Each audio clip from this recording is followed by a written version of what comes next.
बिस्मिल्लाहिर्रहमानिर्रहीम। अस्सलामुअलैकुम स्टूडेंट्स, उम्मीद करता हूँ कि आप सब लोग खैरियत से होंगे और खुश होंगे।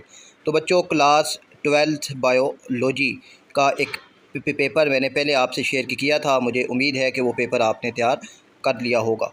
तो बच्चों, आप जो मैंने अभी जो है एक और पेपर पे पैटर्न है। अब आपका जो पेपर आएगा वो इसी सीक्वेंस से आएगा, ठीक है ना। आपका जो पेपर का पैटर्न होना है वो उसका सीक्वेंस यही होना है। तो ये एक और पेपर जो है ये फेडरल बोर्ड ने अपनी वेबसाइट्स पर अपलोड किया है। तो बच्चों, इसमें सेक्शन ए वही है, 17 मार्क्स के MCQs हैं।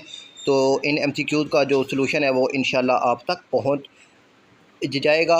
और जो सेक्शन बी है ये 42 मार्क्स का। तो अब ना आपका जो पेपर का सीक्वेंस है, जो पैटर्न है वो इसी सीक्वेंस से होगा कि आपके पास जो सवालात आएंगे शार्ट वो इसी सीक्वेंस से आएंगे।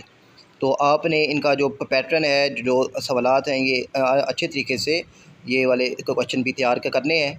और फिर बच्चों, आपका सेक्शन सी आएगा 26 मार्क्स का, जिसमें आपके पास आपने 4 लॉन्ग क्वेश्चन के करने होंगे और हर जो लॉन्ग क्वेश्चन है वो डिफरेंट मार्क्स का होगा। और अब आपके पास 8 लॉन्ग क्वेश्चन हैं बच्चों, और 28 जो हैं ये शॉर्ट के क्वेश्चन मौजूद हैं। तो आप इनको तैयार कीजिए, इंशाल्लाह जो आपका पेपर है वो बहुत अच्छा हो जाएगा। और इसके जो MCQs हैं वो इंशाल्लाह सॉल्व करके मैं आप तक पहुंचा दूंगा। अपना ख्याल रखिएगा। अल्लाह हाफ़िज़।